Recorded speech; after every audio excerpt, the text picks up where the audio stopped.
বন্ধুসকল, আমি কৰ্মসূত্ৰে গুৱাহাটীত থাকোঁ কাৰণে বাৰীত কি হৈছে কি নহয় কোনো চাবলৈ সময় নাই।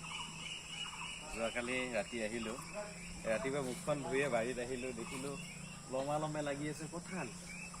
এতিয়া মই গৈ দেখিলোঁ তাত কেইটামান পকি আছে, গতিকে এতিয়া আমি খাবৰ কাৰণে ছিঙি লয়। সহজ উপায় কঁঠাল পৰাৰ কাৰণে পকিটো লৈ আহিছোঁ। এয়া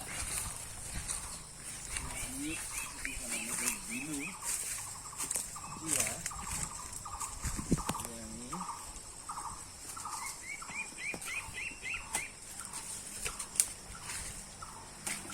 দুইটা পকি আছে, কি ধুনীয়াকৈ পকি আছে। এইটো লোৱাচোন তুমি, আৰু মই পাৰি আছো দেই। এইটো কি ধুনীয়াকৈ পকি আছে।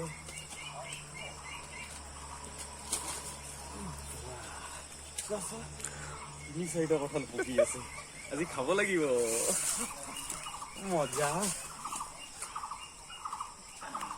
আৰু চাওঁ ৰবা, এইটো পকি বেয়াই হৈ গ'ল। ইমান কঁঠাল পকি আছে, ঘৰত খোৱা মানুহ নাই বুজিছানে।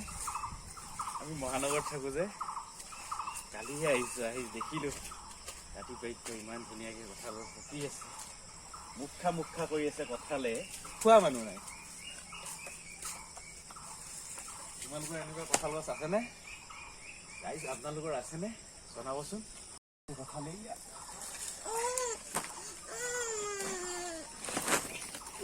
এয়া চোৱা, ইমান ধুনীয়াকৈ পকি আছে, দেখিলা?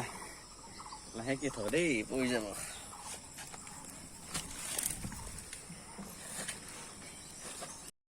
এয়া চোৱা, পকা কঁঠাল গছতে পকি আছে, বৰ মিঠা লাগিব।